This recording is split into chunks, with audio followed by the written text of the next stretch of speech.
August 1957. The Sea of Japan. USS Gudgeon cruises at periscope depth 3 miles off the coast of Vladivostok, her Tang-class hull barely disturbing the dark water as she maintains station in international waters adjacent to the Soviet Union's most sensitive Pacific naval base. Inside the control room, the air smells of diesel fuel, hydraulic fluid, and the nervous sweat of men who understand they are operating in waters where one mistake could trigger a war. Commander Norman Bessac stands at the attack periscope, rotating the optics slowly across the harbor entrance, documenting every Soviet vessel that enters or exits the base. His mission orders from Pacific Fleet Intelligence are explicit. Photograph all Soviet naval movements, identify submarine classes, document weapon systems, and under no circumstances allow detection. Gudgeon is the newest and most capable diesel-electric submarine in the Pacific Fleet.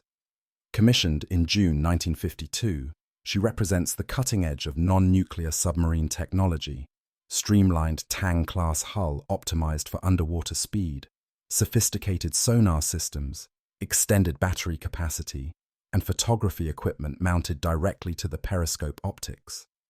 Unlike the older Guppy conversions still serving in the Atlantic, Gudgeon was designed from the keel up as a Cold War intelligence gathering platform. Her crew of 83 officers and enlisted men are hand-picked veterans who volunteered for the most dangerous duty in the submarine force: reconnaissance operations in Soviet territorial waters, where international law provides no protection, and capture would mean either death or decades in a Siberian labor camp. For 6 days, Gudgeon has maintained her station off Vladivostok, conducting what the Navy euphemistically calls special intelligence operations. Each morning before dawn, Bessac brings the boat to periscope depth and photographs the harbor as Soviet destroyers, cruisers, and submarines begin their daily routines. Each evening after sunset, Gudgeon surfaces briefly to charge batteries and transmit encrypted intelligence reports via high-frequency radio burst transmission that lasts less than 5 seconds. Not enough time for Soviet direction-finding stations to establish an accurate bearing. The routine has become almost comfortable through repetition. The Soviet Navy appears unaware of American presence. The mission is succeeding beyond expectations. At 04:20 on August 19th, that comfortable routine shatters.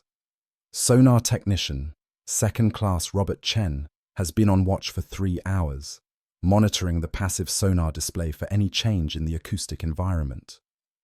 The screen shows the familiar pattern of harbor noise: diesel engines idling at piers, propeller wash from small craft moving between ships, the distant rumble of commercial shipping in the Tsushima Strait. Chen is tired, fighting the drowsiness that comes from staring at sonar displays in the red-lit darkness of the sonar shack. Then a new contact appears on his screen, distinct and alarming: high-speed screws, multiple sources, bearing directly toward Gudgeon's position. Chen keys his communication circuit, his voice steady despite the adrenaline spike. Sonar, multiple new contacts bearing 045 degrees, high-speed screws, estimate 6 to 8 surface contacts, speed approximately 20 knots. Contacts are closing our position. Commander Bessac drops the periscope and crosses to the sonar station in 3 strides. He leans over Chen's shoulder, studying the waterfall display. The acoustic signatures are unmistakable: Soviet destroyers, multiple boats operating in coordinated formation, and they are heading directly toward Gudgeon's position with the purposeful speed of warships that have detected a target and are moving to engage. Bessac makes his assessment in seconds. This is not routine patrol activity. Soviet destroyers do not sortie from Vladivostok at 04:20 and sprint towards specific coordinates unless they have detected something. Either Gudgeon's periscope has been spotted by shore observers, or Soviet radar has painted the small mast above the surface, or, most likely, underwater sensors planted on the seabed have detected Gudgeon's acoustic signature and triangulated her position. Regardless of how detection occurred, the tactical reality is immediate and unforgiving. 8 Soviet destroyers are converging on Gudgeon's position. The submarine has perhaps 12 minutes before those destroyers arrive, with active sonar and depth charges. Take her deep, make your depth 300 feet, rig for silent running, secure all non-essential systems. I want this boat quieter than a hole in the water. Bessac's orders are calm and professional, conveying none of the cold calculation running through his mind. 300 feet will put Gudgeon below the thermal layer, complicating Soviet sonar solutions. Silent running will minimize acoustic signature, but both measures are defensive reactions to a situation that has already escalated beyond standard reconnaissance procedures. The diving officer acknowledges, and the deck tilts downward as Gudgeon's bowplanes angle to drive the submarine deeper.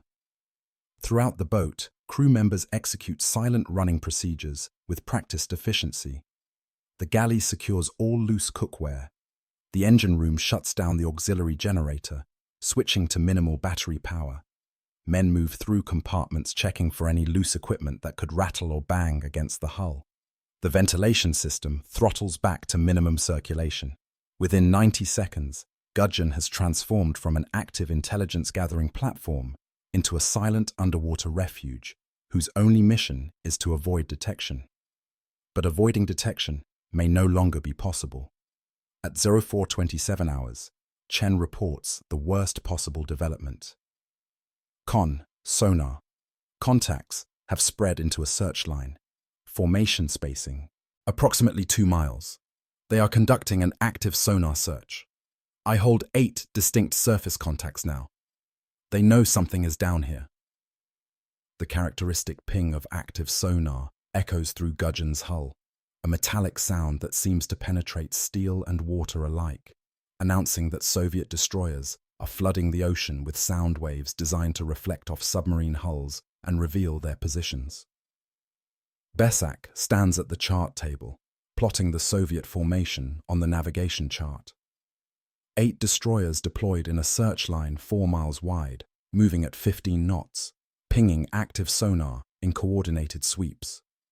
It is a textbook anti-submarine warfare operation. The Soviets have not just detected Gudgeon. They have positioned forces to hunt her systematically. The crew understands what is happening without needing detailed explanation. Men who have served multiple patrols in intelligence-gathering operations know the protocols. If detected, evade and withdraw to international waters. If unable to evade, go deep and silent. Wait for Soviet forces to lose contact, then withdraw at first opportunity. What the protocols do not adequately address is what happens when 8 destroyers establish a search pattern that prevents withdrawal, and when the submarine's battery capacity limits how long evasion can be sustained. Bessac does the mental arithmetic that every diesel submarine commander must perform constantly. Gudgeon's batteries are at 72% charge from last night's surface charging. At current minimal power consumption for silent running, hotel services, and slow-speed propulsion, the batteries can sustain approximately 48 hours of submerged operations before reaching minimum safe level. That minimum must be sufficient to power the submarine through an emergency surface, a high-speed sprint to escape, and defensive maneuvering if attacked. The safety margin is 20% of battery capacity. Beyond that threshold, Gudgeon would be operating on borrowed time with no reserve for contingencies. For the next 3 hours, Gudgeon plays a deadly game of hide-and-seek 300 feet below the Sea of Japan. The Soviet destroyers maintain their search line, pinging active sonar relentlessly as they sweep back and forth across the area where they detected the American submarine.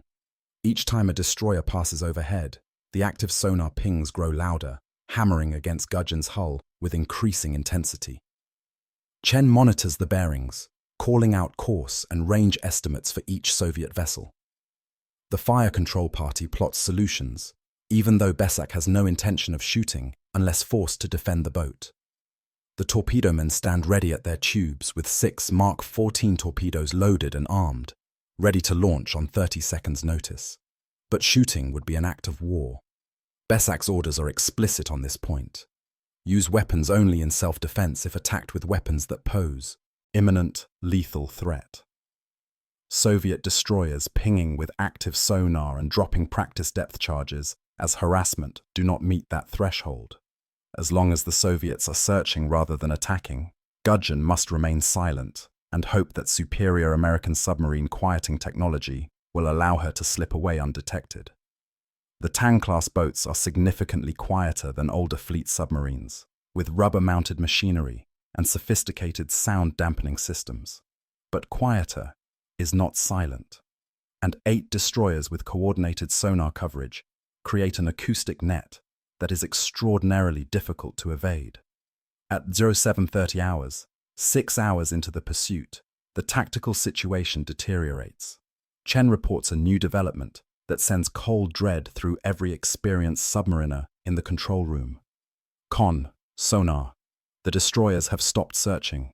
They are establishing a barrier formation. I hold contacts in a wide circle around our position, spacing approximately 1 mile. They are not moving. They are waiting. Bessac understands immediately what this means. The Soviets have lost precise tracking on Gudgeon, but they have not lost contact entirely. They know approximately where the American submarine is located. Rather than waste fuel and sonar battery life on fruitless searches, they have deployed their destroyers in a barrier formation, a ring of ships that will detect and intercept any attempt by Gudgeon to escape the encirclement. It is a patient tactic, and it is devastatingly effective against diesel-electric submarines that cannot remain submerged indefinitely. The mathematics of the situation are brutally simple. Gudgeon cannot surface to charge batteries, while Soviet destroyers maintain visual and radar coverage of the entire area. She cannot attempt a high-speed underwater sprint to break through the barrier, because that would drain batteries catastrophically and create acoustic signature that would immediately reveal her position and allow the Soviets to reacquire contact. She cannot remain submerged indefinitely because batteries have finite capacity. The only option is to wait, maintain silent running, conserve power, and hope that the Soviet destroyers are recalled to base before Gudgeon's batteries reach critical levels. But that hope is built on sand. Soviet commanders know American diesel submarines must surface eventually. They can afford to wait. They can rotate destroyers back to Vladivostok for refueling while maintaining the barrier with fresh vessels. They have unlimited endurance. Gudgeon does not. Bessac calls his officers to the wardroom for a brief, whispered conference. Executive Officer Lieutenant Commander James Rendell, Chief of the Boat Master Chief Thomas Walsh, and Engineering Officer Lieutenant David Park crowd into the small space, speaking in voices barely above whispers to avoid creating unnecessary noise. Bessac lays out the situation with characteristic directness. We are trapped. The Soviets have established a barrier formation that we cannot break without either surfacing or sprinting at high speed, both of which will result in immediate detection and possible attack. Our current battery level is 68%. At present consumption rate, we reach minimum safe battery level in approximately 42 hours.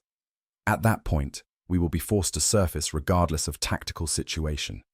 I need options. Park speaks first, his voice heavy with the weight of engineering reality.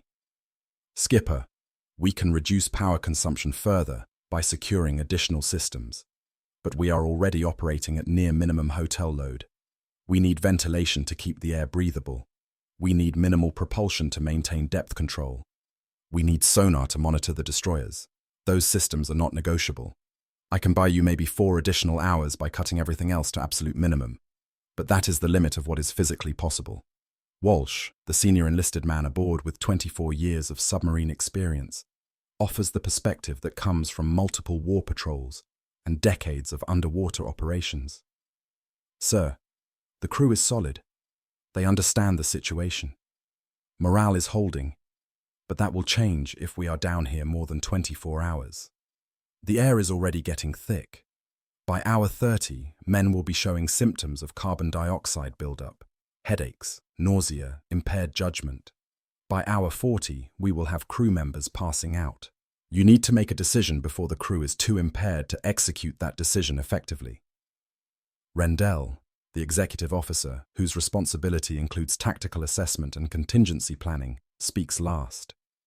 Skipper, we have three basic options. 1.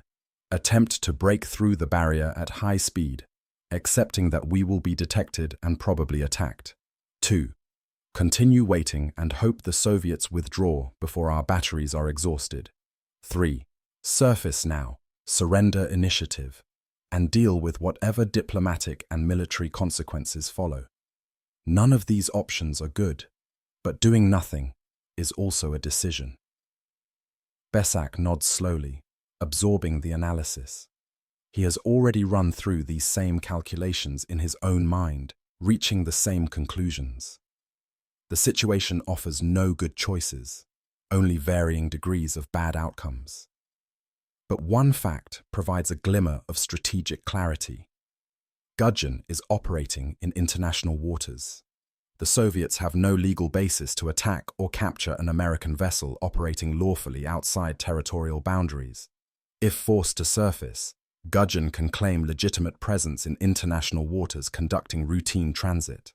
The Soviets may protest, may harass, may even attempt to intimidate, but actually, firing on an American naval vessel would be an act of war that the Soviet Union is unlikely to risk during this period of cautious détente following Stalin's death.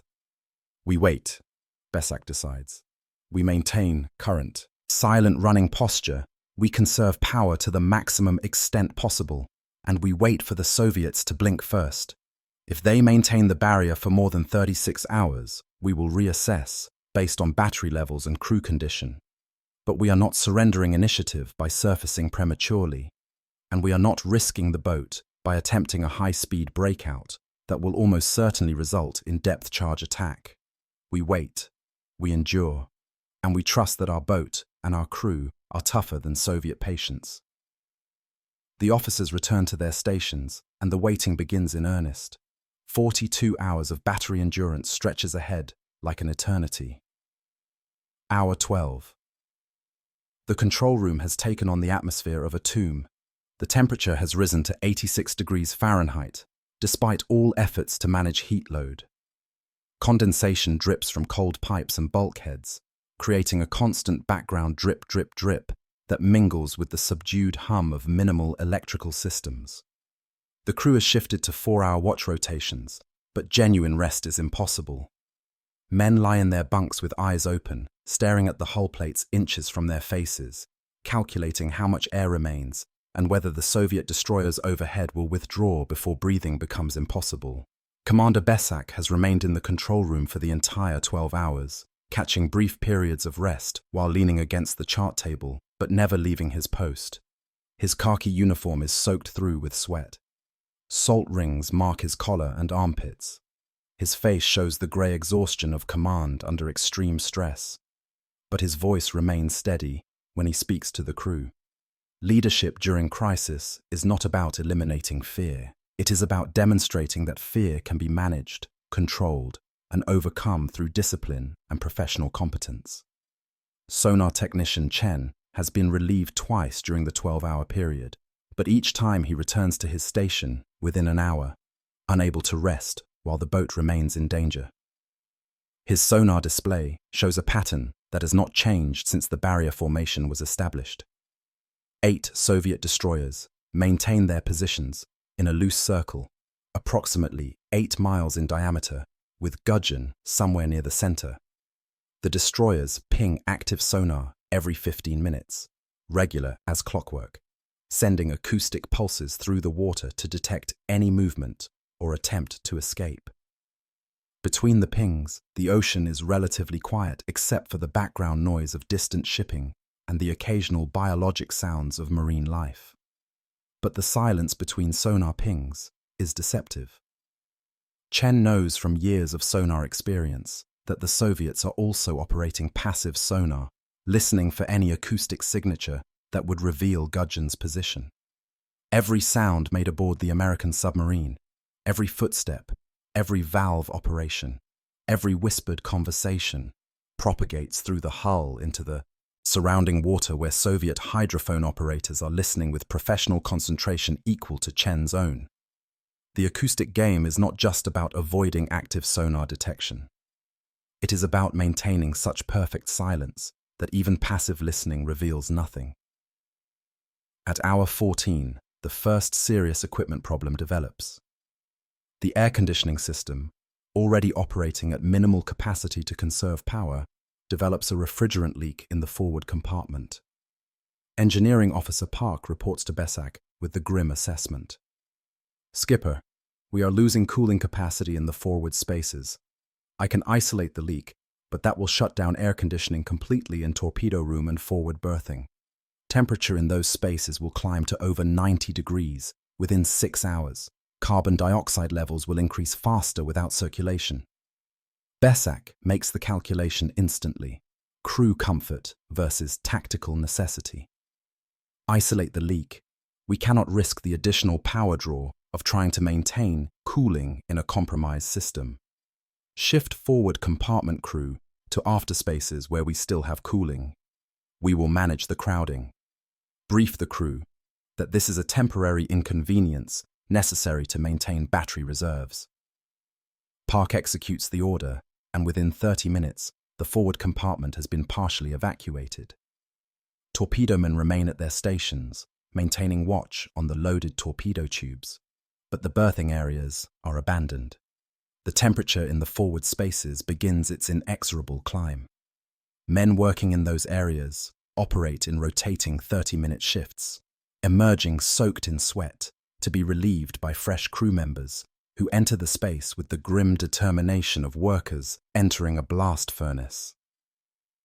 Before we continue this underwater siege, take a moment to subscribe to Cold War Chronicles. We explore the moments when courage and endurance determined survival, preserving the stories of submariners who faced impossible situations with nothing but discipline and faith in their training. Hour 18. The air quality throughout the boat has degraded noticeably. The carbon dioxide scrubbers are working at maximum capacity, chemically binding CO2 from the atmosphere, but they are designed for normal crew operations, not for extended periods with minimal ventilation. The first symptoms of carbon dioxide buildup begin appearing among the crew. Headaches are universal. Several men report nausea. Chief of the boat Walsh moves through the compartments, monitoring crew condition with the practiced eye of a veteran who has weathered multiple emergencies. He reports to Bessac that morale remains solid, but physical deterioration is beginning to affect performance. "Sir, we are seeing slower reaction times on routine operations. Men are having difficulty concentrating. We had one sailor nearly drop a wrench in the engine room, caught it at the last second before it hit the deck plates. That kind of mistake in normal conditions would never happen. The crew is tough, but the environment is wearing them down faster than I expected." Bessac nods, absorbing the information. He has been monitoring his own symptoms, the dull throb behind his eyes, the slight disorientation when moving too quickly, the way his thoughts seem to move through molasses when trying to focus on tactical problems. Carbon dioxide poisoning is insidious precisely because it degrades the very mental processes needed to recognize that degradation is occurring. He must make critical decisions about Gudgeon's survival, while his judgment is being compromised by the same atmospheric conditions affecting the entire crew. At hour 20, Chen reports a development that provides both hope and additional concern. Sonar. 2 of the barrier contacts are moving. Designate Sierra 3 and Sierra 5 are withdrawing toward Vladivostok.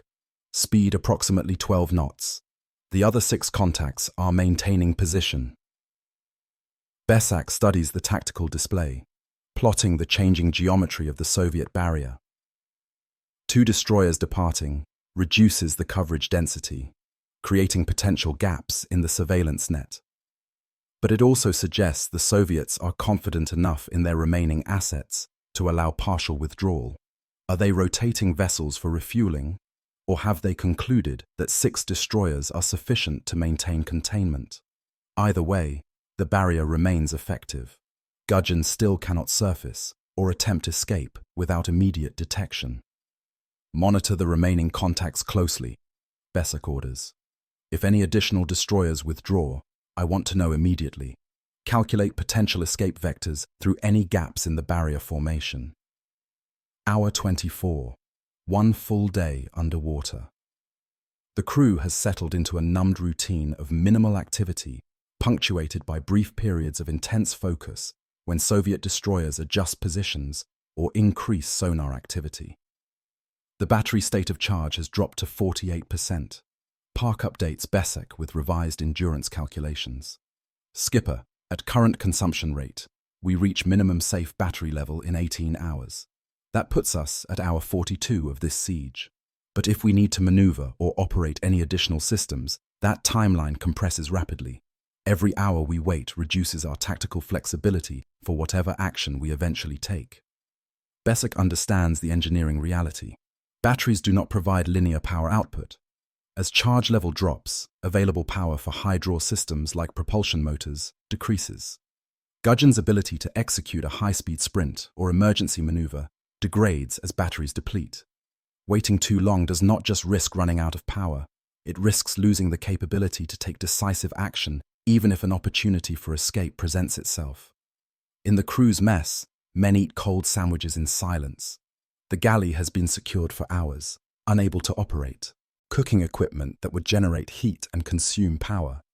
The menu is whatever requires no preparation: canned fruit, cold cuts, bread, peanut butter.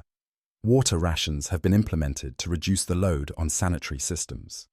Each man is limited to 1 gallon per day for all purposes: drinking, washing, brushing teeth. The restriction is not yet severe, but it represents another degradation in conditions that compounds the physical and psychological stress. Hour 28. Lieutenant Commander Rendell approaches Bessac in the control room, speaking in the low tones that have become universal aboard the submarine. Skipper, I need to brief you on crew status. We have 6 men reporting serious symptoms: severe headaches, difficulty breathing, disorientation. Chief Walsh has isolated them in after berthing where air circulation is slightly better, but they are approaching the point where they will be combat ineffective. Additionally, we are seeing discipline issues starting to emerge.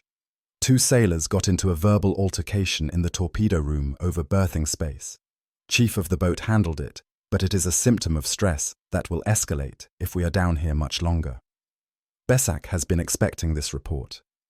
Humans are not designed to function in enclosed spaces with degraded atmosphere for extended periods. The crew of Gudgeon has performed magnificently for over a day, but they are reaching the limits of what physiology and psychology can endure. The decision Bessac has been postponing can no longer be delayed. Either Gudgeon surfaces soon and accepts the consequences, or she remains submerged until crew capability collapses entirely. Assemble the officers in the wardroom. We are going to make a decision. 5 minutes later, the submarine's leadership crowd into the wardroom for the second time since the crisis began. The contrast with the earlier meeting is stark. Then, officers were fresh, alert, capable of sharp tactical analysis. Now, they are grey-faced, exhausted, showing visible symptoms of carbon dioxide poisoning. But their minds still function with the discipline that comes from years of training and the knowledge that failure means death or capture. Bessac speaks directly, wasting no words on preamble. We are at hour 28, battery level 44%. Crew condition is degrading faster than battery reserves. We have 6 men approaching combat ineffective status. Air quality will continue to deteriorate. We must make a decision now about our course of action. I want your frank assessment. Do we surface, or do we wait? Engineering Officer Park speaks first.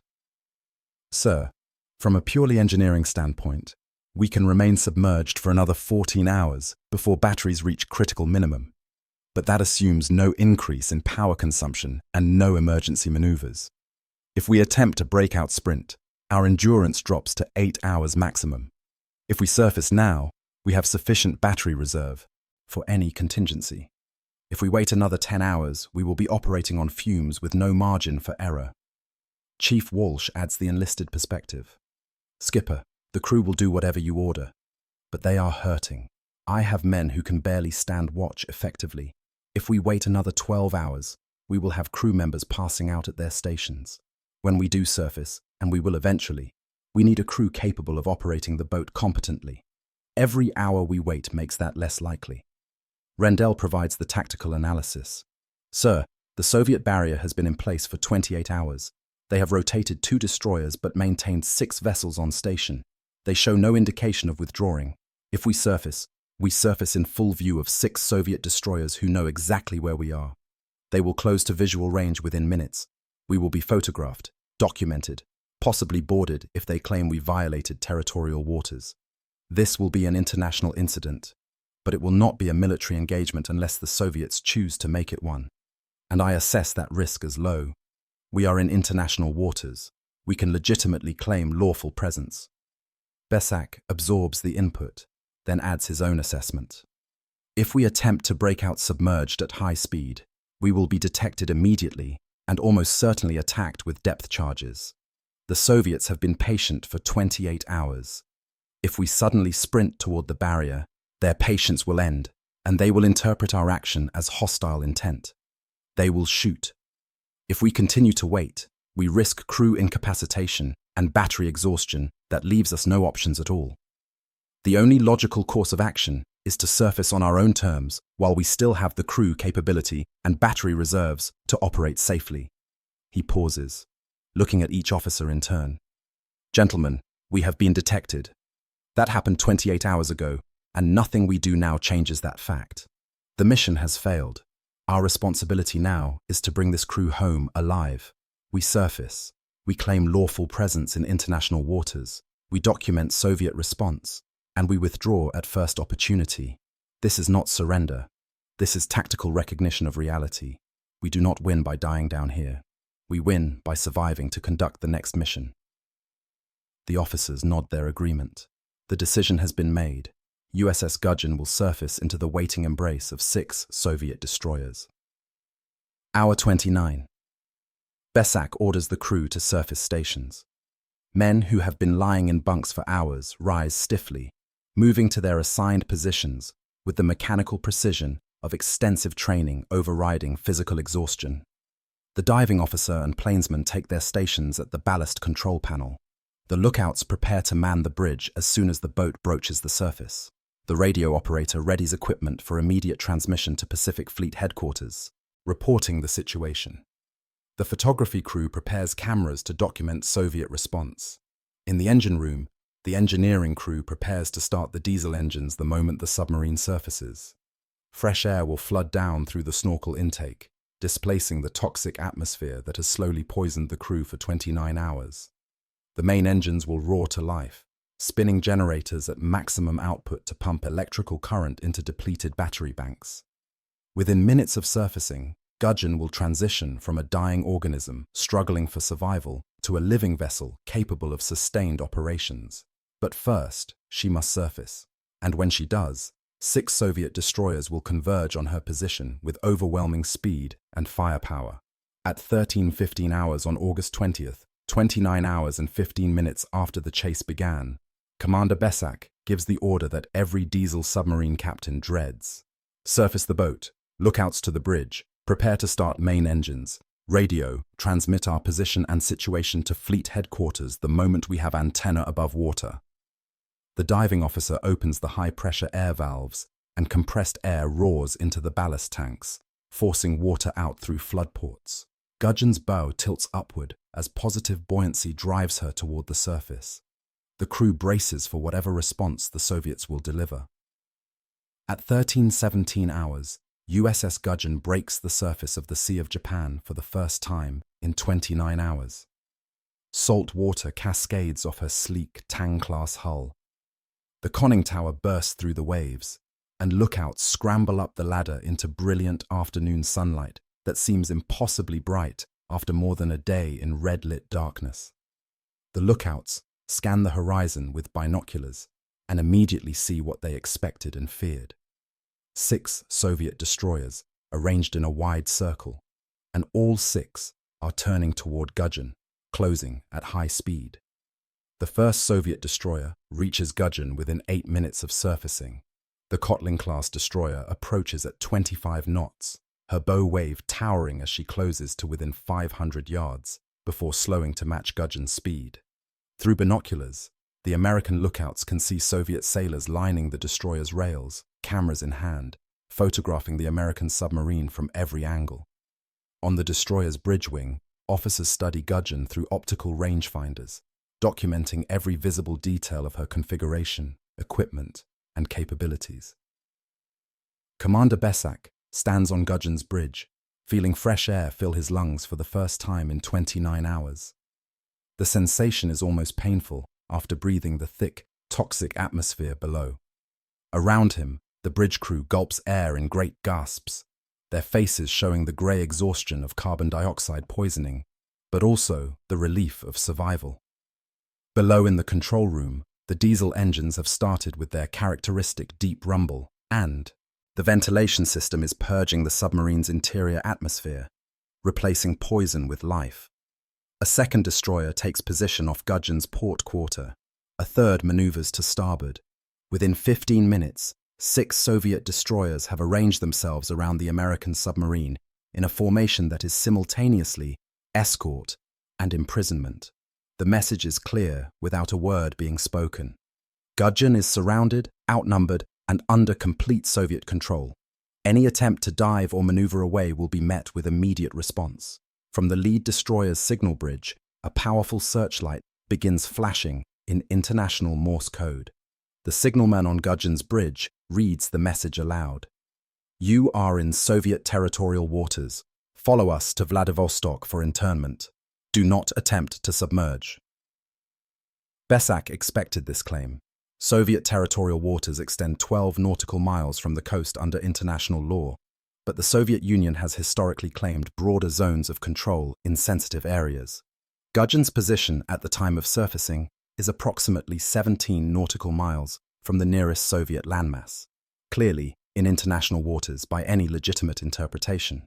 But international law means little when 6 destroyers with loaded guns and depth charge racks surround a single submarine with no weapons manned and no support within hundreds of miles. Bessac orders his own signalman to respond. The signal lamp on Gudgeon's bridge begins flashing. USS Gudgeon operating in international waters in accordance with international law. We are conducting routine transit and do not recognize claim of territorial violation. Request permission to proceed on westerly course, departing this area. The response from the Soviet destroyer is immediate and unambiguous. Negative. You will follow us to Vladivostok, or we will take action to enforce Soviet sovereignty. The standoff has begun. Bessac faces a decision that will have implications far beyond this immediate confrontation. If he complies with Soviet demands and follows the destroyers to Vladivostok, Gudgeon and her crew will likely be interned. The submarine will be inspected and her intelligence-gathering equipment documented, and the crew will face interrogation. The diplomatic incident would be massive. The intelligence loss would be catastrophic. But the alternative, refusing Soviet orders while surrounded by 6 destroyers, could result in military action that kills 83 American sailors and starts a war that neither side wants. Bessac signals his executive officer to come to the bridge. When Rendell emerges from the conning tower hatch, Bessac speaks quietly, ensuring his words are not audible to the lookouts or the Soviet sailors 500 yards away.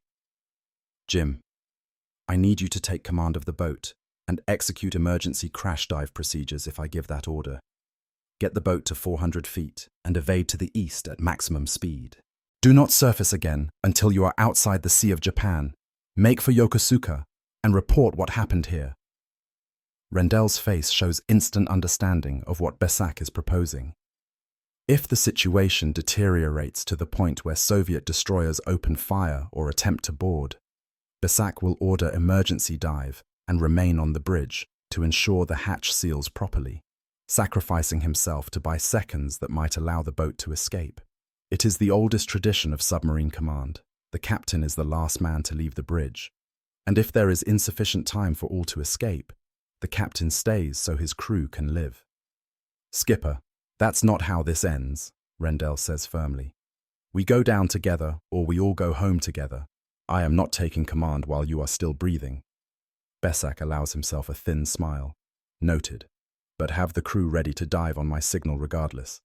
If this goes bad, I want options.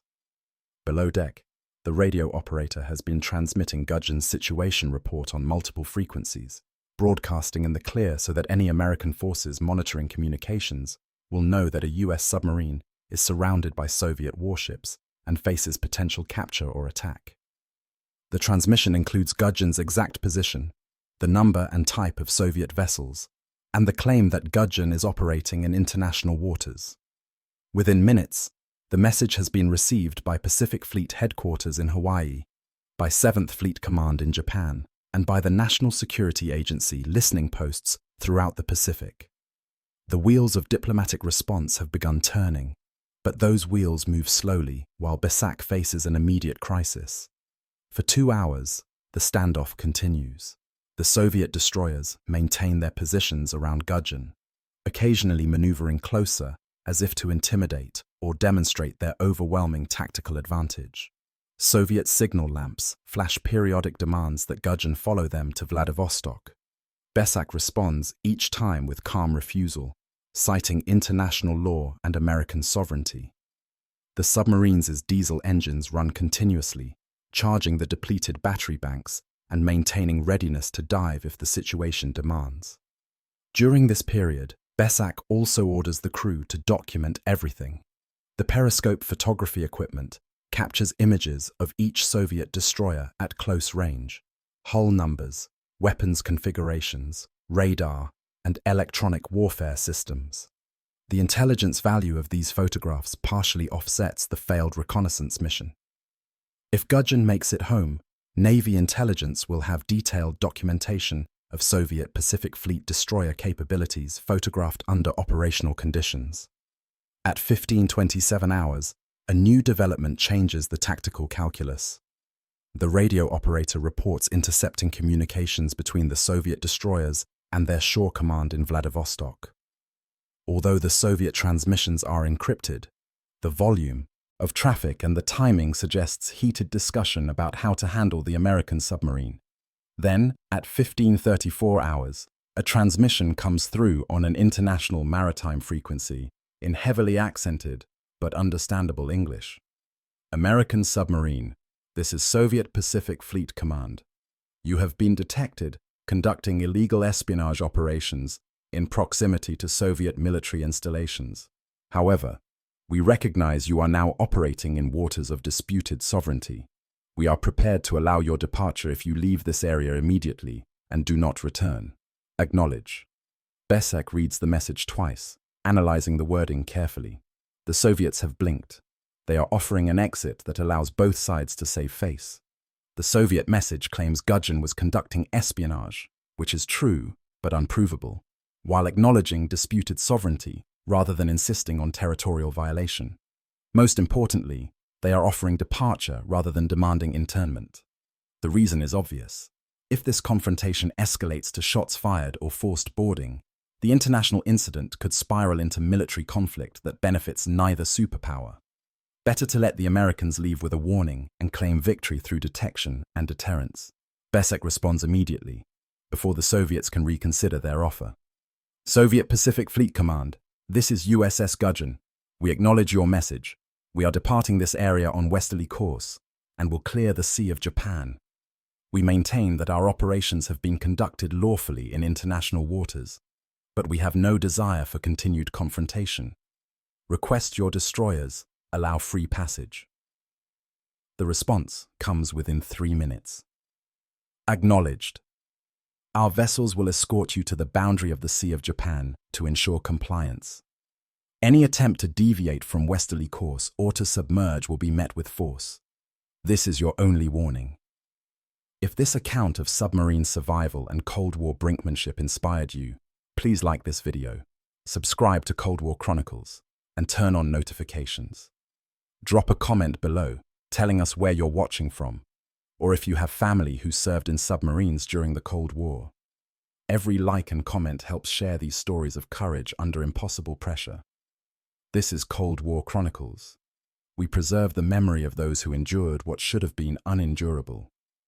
The escorts begin. 3 Soviet destroyers take positions ahead of Gudgeon. 3 remain astern, and the entire formation moves westward at 12 knots. It is simultaneously a victory lap for the Soviets, demonstrating they detected and confronted American intelligence operations, and a humiliation for the Americans, forced to sail under Soviet escort like a captured vessel being led to internment. But it is also survival. Gudgeon is moving. Her crew is alive, and with each mile westward, she gets closer to open ocean and safety for 6 hours. The escort continues. Gudgeon transits westward through the Tsushima Strait, the narrow passage between Japan and Korea that connects the Sea of Japan to the East China Sea. The Soviet destroyers maintain perfect formation, occasionally closing to within 300 yards, as if to remind the Americans that they remain under close observation. But no further communication occurs. The confrontation has moved from active crisis to managed de-escalation. At 247 hours, as darkness falls over the East China Sea, the lead Soviet destroyer signals one final message. American submarine, you are now departing the Sea of Japan. Soviet escort is terminating. Do not return to this area. If you are detected near Soviet territorial waters again, you will not receive warning. You will be sunk without hesitation. The Soviet destroyers execute a coordinated turn to the north and accelerate to high speed, their wakes phosphorescent in the darkness as they race back toward Vladivostok. Within 20 minutes, their radar returns have disappeared from Gudgeon's surface search radar. The submarine is alone in open ocean, battered and exhausted but intact. Commander Bessac remains on the bridge for another hour, watching the darkness and the empty ocean, processing what has just occurred. Gudgeon has survived an encounter that could have ended in death, capture, or war. The crew performed magnificently under conditions that tested the absolute limits of human endurance. The boat proved her worth, maintaining silent running for 29 hours while surrounded by hostile forces. But the mission failed. Gudgeon was detected, confronted, and forced to withdraw. The intelligence she gathered came at the cost of revealing American submarine surveillance capabilities and demonstrating that Soviet anti-submarine warfare forces can detect even the quietest American submarines when operating close to Soviet bases. The after-action analysis will take weeks. The diplomatic fallout will take months. But tonight, Commander Bessac's only concern is getting his crew home. He orders course for Yokosuka, Japan, where 7th Fleet headquarters will debrief the mission, and Gudgeon can receive the maintenance her systems desperately need after 35 continuous hours of operations under extreme stress. Below deck, the crew has begun the long process of recovery. Men shower in shifts, washing away more than a day's worth of sweat and grime. The galley reopens and hot meals are served for the first time in 36 hours. Men eat ravenously, their bodies demanding calories to replace what was burned during the extended crisis. The atmosphere is subdued, but not defeated. Every man aboard understands they survived something that could have killed them. That survival was not luck. It was the result of training, discipline, and the collective competence of a submarine crew operating at the highest level of professional excellence. The medical officer examines each crew member, documenting the effects of prolonged carbon dioxide exposure. 6 men are placed on limited duty with orders for extended rest and monitoring for delayed symptoms. Remarkably, no one requires evacuation or hospitalization.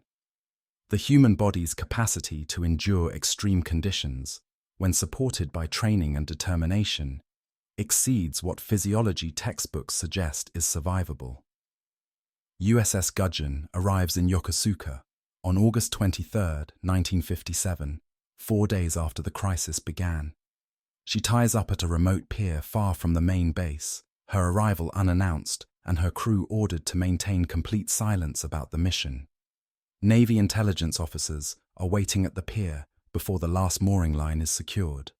They board immediately and disappear into the submarine's interior with Commander Bessac, beginning the classified debriefing that will document every detail of the confrontation. The photographic film from Gudgeon's periscope cameras is removed and flown directly to Washington, D.C. under armed escort. Within 48 hours, intelligence analysts are examining the images, extracting every possible detail about Soviet destroyer capabilities, electronic warfare systems, and operational doctrine. The photographs from the confrontation itself, Soviet destroyers surrounding an American submarine at close range, become some of the most valuable and sensitive images of the Cold War, documenting an incident that both sides have strong motivation to keep classified. For the crew of Gudgeon, life returns to a new normal over the following weeks. They are ordered never to discuss the incident with anyone outside the submarine force. The confrontation does not appear in official Navy records. No medals are awarded, no public recognition given. The men who endured 29 hours of hell beneath the Sea of Japan must carry that experience in silence, unable to share with families or friends the test they survived. Commander Bessac submits his patrol report under the highest classification level available to the Navy. The report is brutally honest in its assessment. Gudgeon was detected. The mission failed, but the crew performed magnificently, and the submarine's silent running capabilities allowed her to evade precise tracking for 29 hours, despite being surrounded by 8 destroyers with coordinated anti-submarine warfare systems. The report includes 43 specific recommendations for improving submarine reconnaissance operations in hostile waters, covering everything from battery endurance calculations to crew endurance training to diplomatic protocols for handling confrontations. The incident influences U.S. submarine operations for years afterward. Future reconnaissance missions near Soviet bases are conducted with greater caution, larger battery reserves, and improved contingency planning for detection and confrontation. The Navy accelerates development of nuclear-powered submarines that can remain submerged indefinitely without the battery limitations that nearly killed Gudgeon's crew. And submarine commanders study the Gudgeon incident as a case study in decision-making under extreme pressure. When to wait, when to withdraw, when to surface, and face consequences rather than die in silence. For the Soviet Navy, the confrontation is declared a victory. They detected an American submarine conducting espionage operations and forced it to surface and withdraw under escort. The incident validates their anti-submarine warfare capabilities and demonstrates that American submarines are not invulnerable. But Soviet intelligence also recognizes that despite overwhelming numerical advantage and 30 hours of pursuit, they never achieved the precise tracking necessary to attack Gudgeon while she remained submerged. American submarine silencing technology is clearly more advanced than Soviet capabilities can reliably counter. USS Gudgeon continues serving in the Pacific Fleet for another 26 years after the 1957 confrontation. She conducts dozens of additional reconnaissance missions, but never again is she trapped by Soviet forces in the way she was that August. The lessons learned from the confrontation inform every subsequent mission. Gudgeon becomes known within the submarine force as the boat that survived the impossible. 29 hours, surrounded by enemy destroyers, with no way to escape except patience and endurance. In April 1983, USS Gudgeon is decommissioned after 31 years of service. She is sold to Turkey and serves in the Turkish Navy as TCG Hizir Reis for another decade. But her most significant contribution to naval history occurred during those 29 hours in August 1957, when her crew demonstrated that human courage and professional competence can overcome even the most desperate tactical situations. This is Cold War Chronicles. If you found this account of submarine survival compelling, please subscribe and turn on notifications. We have barely begun to explore the stories of submariners who faced death in silence, who endured conditions that should have broken them, who survived through skill and determination when technology and luck had both abandoned them. Thank you for ensuring that Commander Bessac, his crew, and all those who served aboard USS Gudgeon are not forgotten. The confrontation remained classified for decades. When documents were finally declassified in the early 2000s, the full story emerged of how close the incident came to triggering a military engagement between superpowers. Soviet archives revealed that the destroyer captains had repeatedly requested permission to use force to compel Gudgeon's surrender, but Moscow refused authorization, fearing escalation. American archives showed that Pacific Fleet headquarters had ordered a carrier strike group to move toward the Sea of Japan, prepared to intervene if Gudgeon was attacked or captured. For 29 hours in August 1957, the world came closer to war than most people realized, and a single submarine crew, trapped underwater with dying batteries and toxic air, held the line between crisis management and catastrophe. They did not fire shots. They did not sink enemy ships. They simply endured. And sometimes, endurance is the highest form of victory. In the vast darkness of the Sea of Japan, in waters that have long since erased any trace of the confrontation that occurred there in August 1957, the memory remains. Commander Bessac making impossible decisions with degrading judgment. Sonar technician Chen monitoring Soviet destroyers for 29 hours without break. Chief Walsh keeping the crew together when bodies and minds were failing. The torpedo men standing ready to fire weapons they prayed they would never use. The engineering crew nursing dying batteries through one more hour, one more hour, one more hour. These are the moments that define naval service. These are the stories that must not be forgotten. These are the men who faced the abyss and returned to tell no one what they had seen, carrying their burden in silence so the rest of us could sleep safely, never knowing how close death had come in the darkness beneath the waves. USS Gudgeon, August 1957. 29 hours that tested the absolute limits of human endurance and submarine capability. A confrontation that could have started a war, but instead demonstrated that courage, discipline, and patience can triumph, even when trapped with no way to fight and no way to flee. That is the legacy of Gudgeon. That is why we remember. That is why these stories matter. Not because submarines are impressive machines, though they are, but because they are crewed by extraordinary human beings who do impossible things when everything depends on their competence and nothing exists to save them except their own skill and determination. This is Cold War Chronicles. These are the stories that defined an era. These are the submariners who hunted and were hunted, who lived in darkness and silence, who survived what should have killed them. Subscribe to ensure their stories endure as long as submarines patrol beneath the waves, silent guardians of a peace maintained through strength and the courage to face any enemy, any threat, any crisis, and survive. The ocean keeps no records, but we do, and as long as we remember, they are not forgotten.